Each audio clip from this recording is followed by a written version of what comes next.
A moment that shook the world when Pope Leo XIV, the first American pope, refused to shake hands with Ibrahim Traoré during their historic meeting at the Vatican.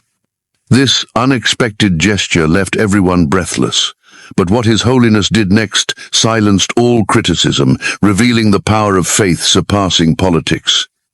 Before diving into the story, comment where you're watching from and don't forget to subscribe so you won't miss the latest stories. Golden sunlight streamed through the stained glass windows, adorning the Vatican Hall like a heavenly painting. Suddenly, Ibrahim Traoré, president of Burkina Faso, stepped in, a Pan-African hero in simple military attire, carrying the aspirations of an entire continent. His footsteps echoed, each step a challenge to fate. With a resolute smile, he approached His Holiness, extending his hand, his deep voice resounding, "Holy Father, I bring greetings from Africa."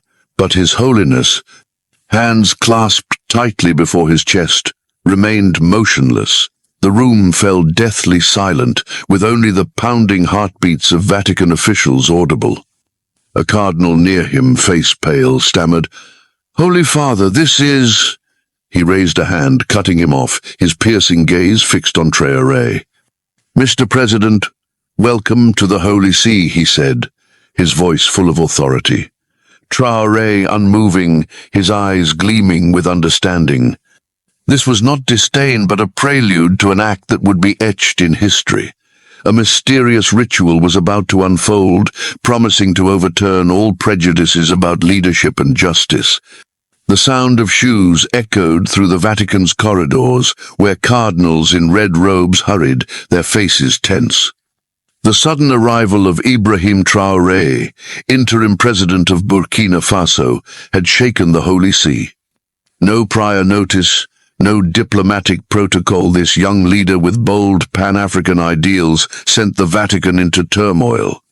A cardinal, clutching a silver cross, whispered to another, "He comes unannounced, as if the Vatican were his backyard." Another official, voice low, replied, "Perhaps Traoré brings something we need to hear." In the quiet study, His Holiness Pope Leo XIV stood by the window, Rome's sunlight illuminating his simple vestments.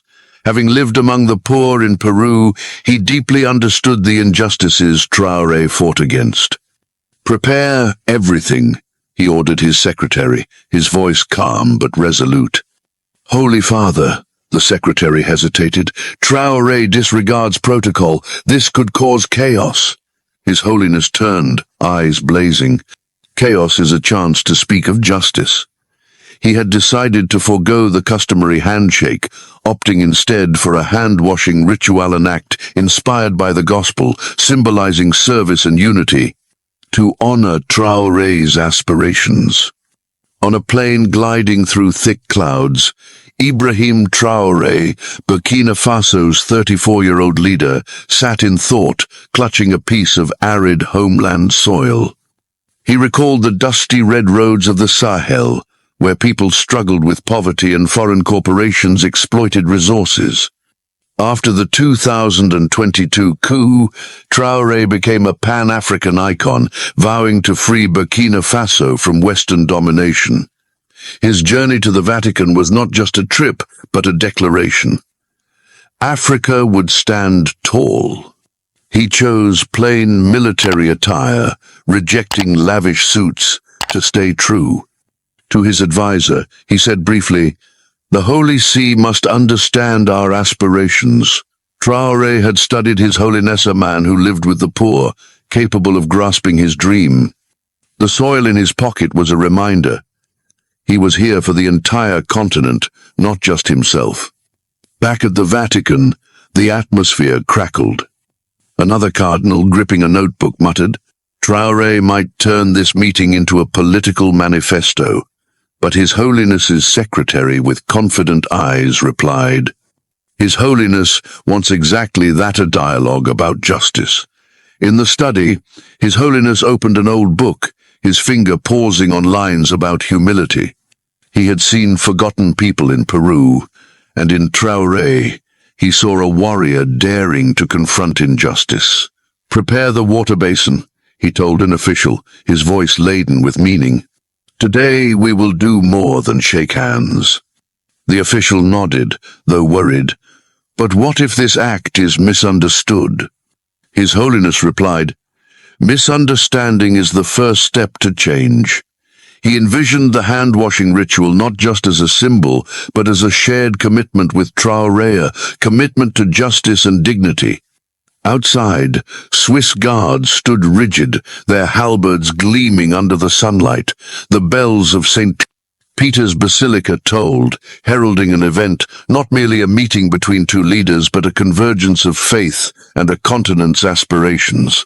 Meanwhile, Traoré, with his homeland's soil in his pocket, stepped off the plane, his gaze unwavering. He hadn't come to the Vatican to beg, but to affirm. Africa has a voice, and that voice would resonate. Vatican officials at the Grand Gate exchanged anxious glances. They knew Traoré was unlike any leader who had come before. He brought no large entourage or flowery words, only a piece of soil and a mission. His Holiness in the study sensed the strength of this young man. "He's not here for favors," he said to himself, "but to remind us of our duty." The Vatican's air grew heavy, as before a storm. Cardinals continued whispering, anxious about what Traoré might say or do. But His Holiness, with the calm of one who had lived among the oppressed, knew this meeting would be more than a ritual, it would be a proclamation. The massive wooden doors of the Vatican's Grand Hall swung open, sunlight from St. Peter's Square flooding in, caressing the ancient murals. Ibrahim Traoré, President of Burkina Faso, entered, his simple uniform hugging his frame, the homeland soil tucked in his pocket. Before him, His Holiness Pope Leo XIV sat on a modest wooden throne, his gaze calm yet blazing with purpose. The air felt heavy, as if the world held its breath. Swiss guards, their halberds gleaming, stood motionless on either side, but Traoré's presence, a Pan-African hero, seemed to shrink the room. Traoré advanced, each step resounding on the marble floor, a faint smile revealing the confidence of one carrying a continent's mission. He stopped before His Holiness, raising his hand, his voice warm. "Holy Father, I come on behalf of the forgotten." But His Holiness, hands resting on his lap, did not respond. A silence enveloped the room, broken only by the breeze through a high window. Vatican officials beside the throne exchanged panicked glances. A young priest whispered, "What ritual is this?" But His Holiness, eyes never leaving Traoré, raised a hand to silence them. Traoré stood firm, his gaze steady, as if he had anticipated this moment. His Holiness rose slowly, his white vestments swaying lightly. "Mr. President," he said, his voice ringing like a bell, "today we greet not with ordinary ritual." He gestured to a small wooden table holding a simple water basin and a white cloth. "Join me in what Jesus did: wash hands, a symbol of service." Traoré, with a subtle smile, nodded. From his pocket, he drew a piece of cracked Burkina Faso soil, placing it gently beside the basin. "This is Africa's motherland," he said, his voice low but powerful, "where life and injustice intertwine." Vatican officials behind him froze, stunned by the unprecedented act. A cardinal, clutching a rosary, whispered to another, "This isn't how we receive leaders." But His Holiness, unperturbed, approached the table, rolling up his vestment sleeves, revealing hands that had toiled among Peru's poor. Traoré, with a warrior's calm, rolled up his uniform sleeves, exposing scars from Sahel battles. They faced each other, the basin between them reflecting light from the stained glass, a testament to the convergence of faith and aspiration. His Holiness poured water from a clay pitcher, the clear stream flowing into the basin, mingling with the soil Traoré had placed. "This water is the Niger River," he said, his voice gentle yet potent, "nurturing Africa as faith nurtures the soul."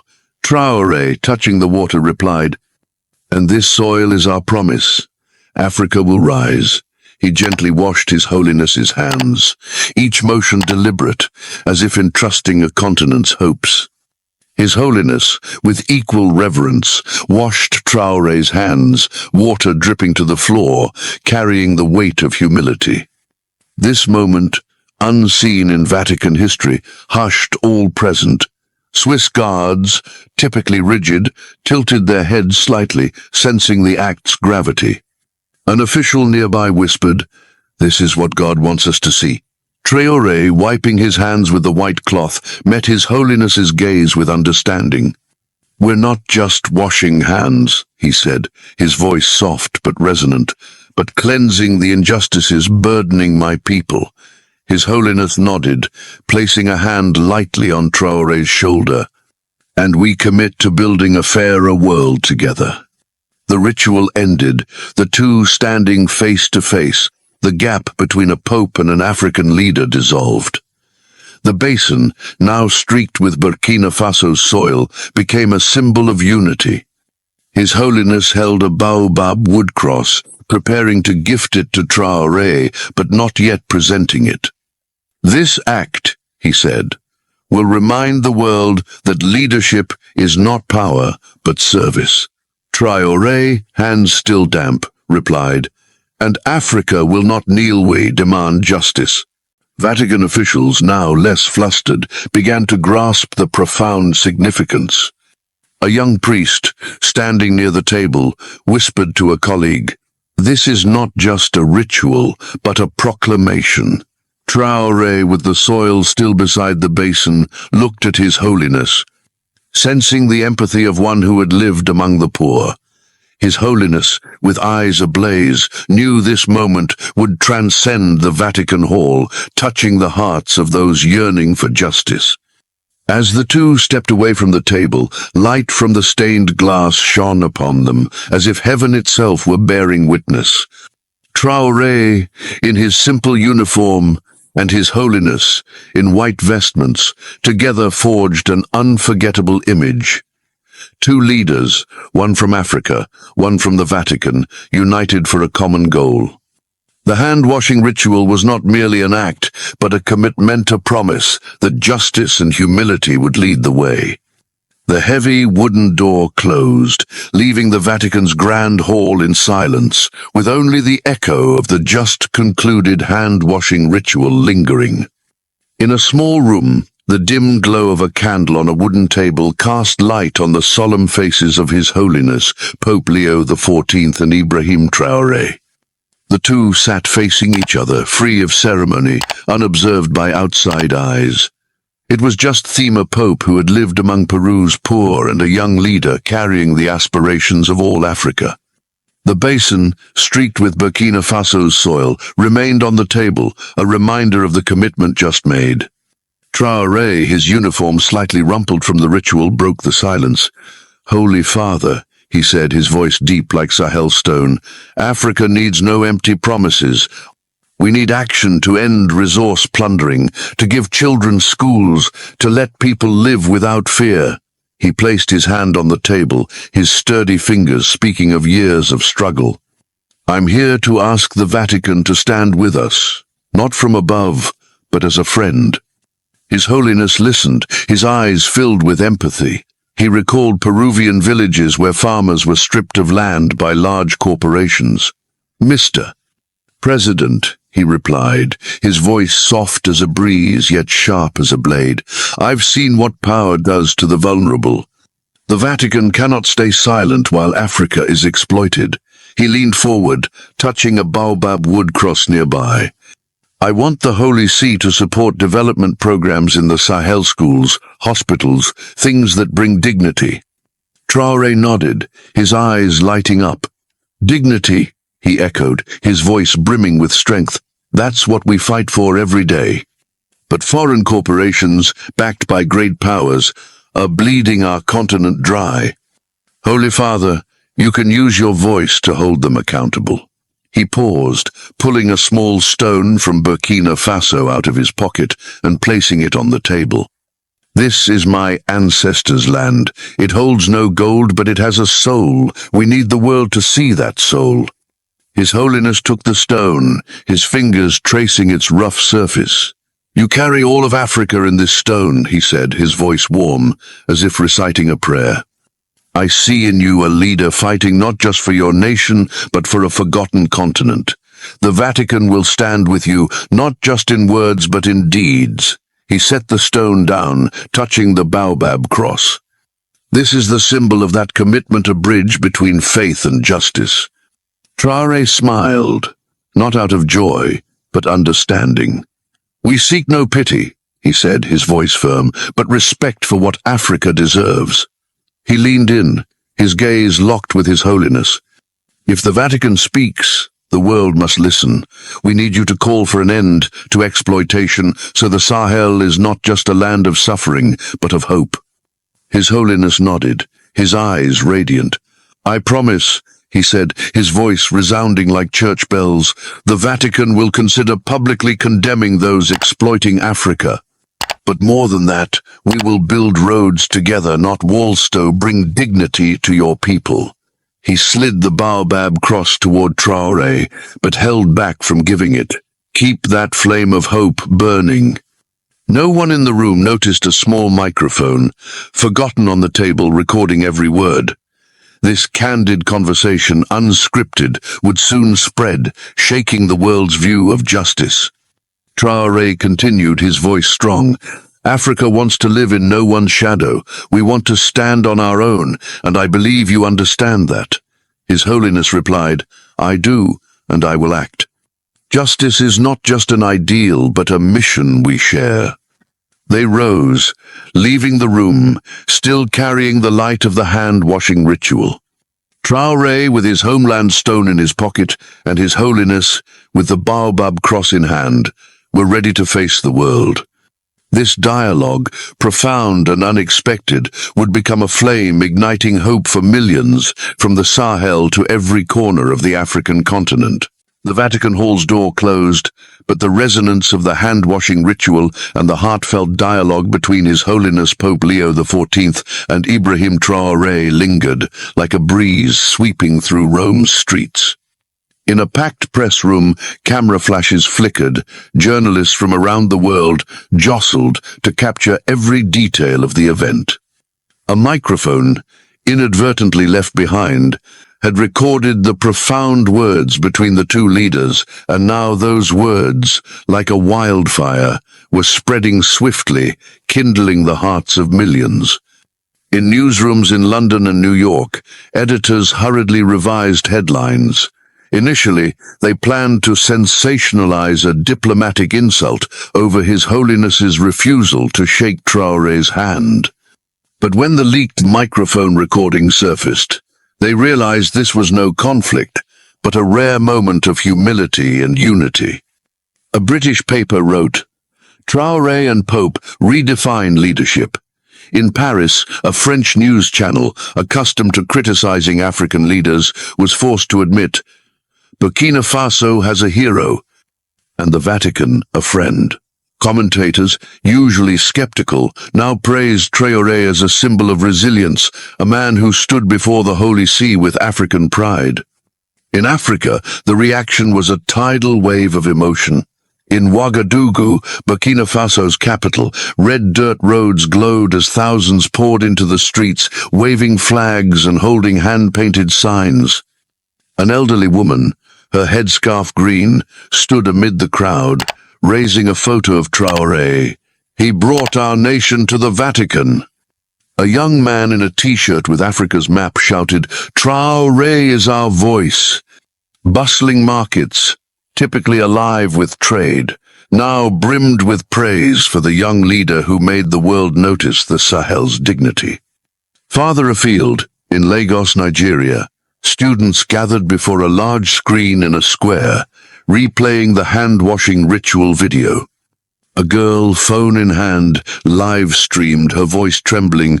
"Traoré represents not just Burkina Faso, but all of us. He did it." In Accra, Ghana, university professors held urgent seminars, analyzing Traoré's role as a Pan-African icon. A scholar, chalkboard behind him, said, Traoré and His Holiness's act is a call for unity, not just for Africa, but for humanity. The sunset bathed St. Peter's Dome in red, like a meaningful farewell as Ibrahim Traoré prepared to leave the Vatican. In a cozy room, firelight danced on the walls. His Holiness Pope Leo XIV stood facing Traoré, holding a cross carved from baobab wood, a symbol of Africa's endurance. "Mr. President," he said, his voice deep as an organ's hum, "this gift carries a promise.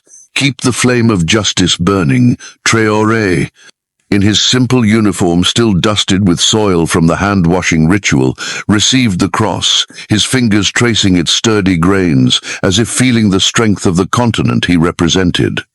Traoré reciprocated with a gift from Burkina Faso, a wooden statue of a farmer holding a hoe, symbolizing labor and resilience. "This is the heart of my people," he said, his voice low like the Niger River. "We fight not just for today, but for our children's tomorrow." His Holiness accepted the statue, placing it on a stone shelf by the fireplace, beside the basin still streaked with Sahel soil. They exchanged a knowing glance, as if an unspoken pact had been sealed, transcending words.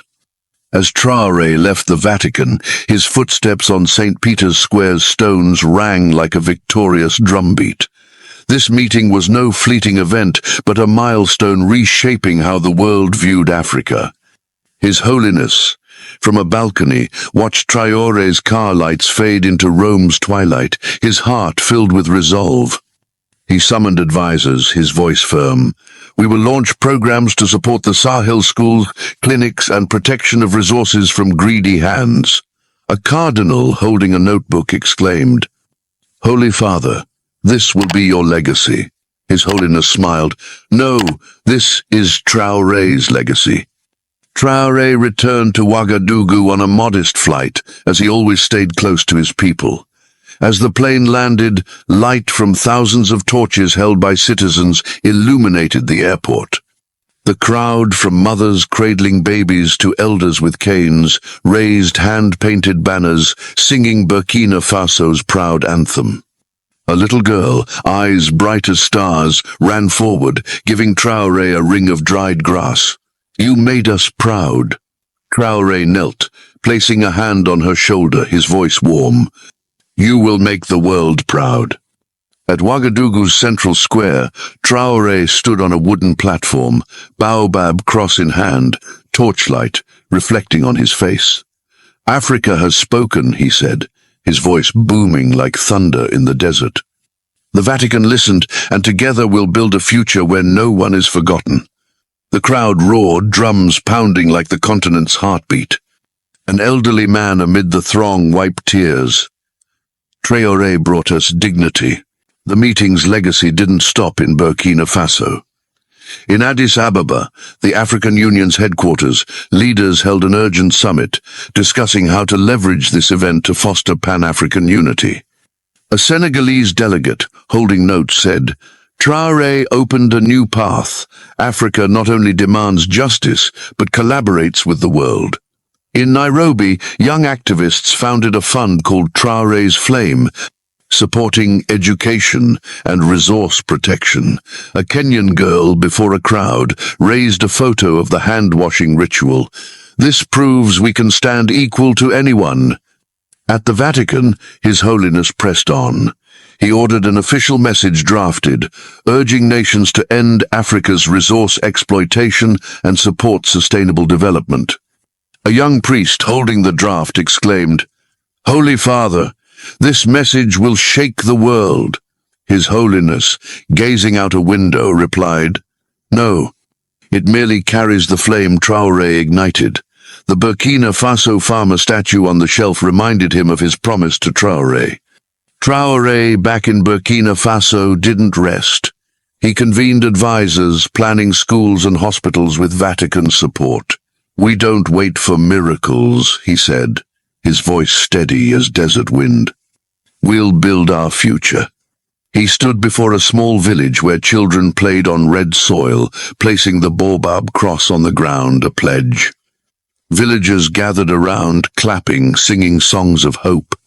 The meeting between Traoré and His Holiness became a timeless symbol, a story of humility, justice, and unity. It not only transformed Vatican-Africa relations, but sparked belief that a forgotten continent could rise and lead itself. Traoré, with the baobab cross and farmer statue, left an indelible mark not just in Burkina Faso but worldwide. The Ouagadougou sky glowed under moonlight, its gentle silver cloaking the central square where Ibrahim Traoré stood on a rustic wooden platform facing thousands of Burkina Faso's people. The baobab cross, a gift from His Holiness Pope Leo XIV, gleamed in his hand under torchlight raised high by the crowd. The Vatican meeting had ended, but its echo resounded, like a drumbeat summoning a self-reliant, proud Africa. Traoré, in his plain uniform, was no distant president, but a son of the Sahel, bearing a continent's aspirations.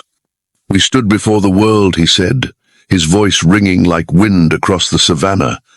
"The Vatican saw Africa's soul, and we won't stop." The crowd erupted, applause blending with traditional songs, as if the motherland responded. A mother, cradling her child, whispered to it, "You'll grow in a strong Africa because of Traoré." He raised the cross, not as a religious symbol, but a pledge. Leadership is service, not domination. Thousands of miles away at the Vatican, His Holiness Pope Leo XIV stood in his study, lamplight illuminating the Burkina Faso farmer statue Traoré gave. He touched it, feeling the wood's roughness, as if touching a continent's heart, scarred yet unyielding. Meeting Traoré changed him, reminding him faith is not just prayer but action for justice. He wrote a letter to African bishops, his words fierce as fire. "We must walk with Africa, not as guides, but as friends." That letter later guided education and health projects in the Sahel, bearing Traoré's imprint. The meeting's meaning lay not only in gifts or words, but in its profound lesson. Traoré, with Sahel soil in his pocket and Pan-African fire in his heart, proved a true leader needs no crown or throne. He rose from dusty red roads where people wrestled poverty, carrying their voice to the Holy See. His Holiness, with the humility of one who lived among the poor, responded with action, making the Vatican a beacon for justice's path. Together, they painted a new picture. Leadership is duty, a torch burning for the forgotten. In Burkina Faso, Traoré didn't stop. He walked through arid fields, hearing farmers share their dreams. "We'll build schools," he told a father, pointing to the horizon. "And your children will shape the future." That promise, bolstered by Vatican support, took form. First schools rose, clinics opened, and Sahel's people began believing dignity wasn't a distant dream. Traoré's influence spread across Africa. In Bamako, Mali, poets composed odes to Sahel's son, who made the world bow to Africa's resilience. In Kampala, Uganda, students drew the hand-washing ritual, hanging them in classrooms as reminders that unity trumps any power. A teacher, holding a drawing, told her class, "Traoré taught us Africa needs no permission to shine." Those words, like seeds, sprouted in young minds, destined to carry his flame. At the Vatican, His Holiness continued his mission. He hosted a summit with religious leaders, urging protection for exploited continents. "Traoré showed me," he said, his voice like flowing water, "that justice is faith's light." A Nigerian bishop at the summit noted, "This is the first time the Vatican not only speaks, but acts for Africa." The farmer statue in His Holiness's study stood as a symbol of that commitment. Traoré, on an Ouagadougou hill, gazed at the horizon where the sun rose. He gripped the baobab cross, feeling its weight not just wood, but the hope of millions. "Africa will rise," he said, his voice a vow. "We are not just the past, but the future." The people gathered around sang loudly as if the continent joined in harmony.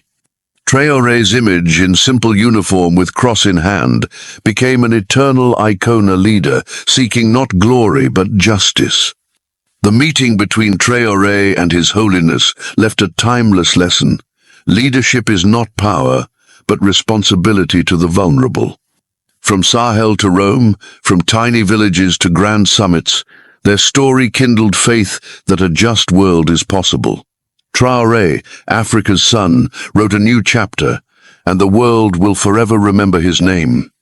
The story of the meeting between Ibrahim Traoré and His Holiness Pope Leo XIV, with the hand-washing ritual and profound dialogue on justice, offers a deep lesson on leadership and unity applicable to life in the United States today, where political polarization and social inequality remain major challenges. In the story, Traoré, a young leader from Burkina Faso, brought his homeland's soil to the Vatican, showing pride and a quest for dignity for his nation. His Holiness, instead of a handshake, chose the hand-washing ritual, a symbol of humility and service, to honor Traoré and commit to supporting the Sahel. Their private dialogue, where Traoré demanded justice over pity, and His Holiness's pledge for development programs, showed the power of genuine understanding and collaboration. This lesson reminds Americans that leadership is not about flaunting power, but listening and acting for forgotten communities. In today's U.S., with debates over racial and economic inequality, the hand-washing ritual suggests leaders must humble themselves, like Traoré and His Holiness, to bridge divided groups. Instead of empty promises, as Traoré sought concrete action, Americans can learn to demand and implement practical solutions, like education or healthcare reform for underserved areas. The gift exchange, the baobab cross and farmer statue, highlights the value of mutual respect. Americans can apply this by valuing cultural diversity, hearing minority voices, and building a just society where everyone has a chance to rise. Subscribe to the channel to follow Africa's justice journey and inspiring stories like Traoré's. Thank you for watching, and see you in the next video with more profound lessons.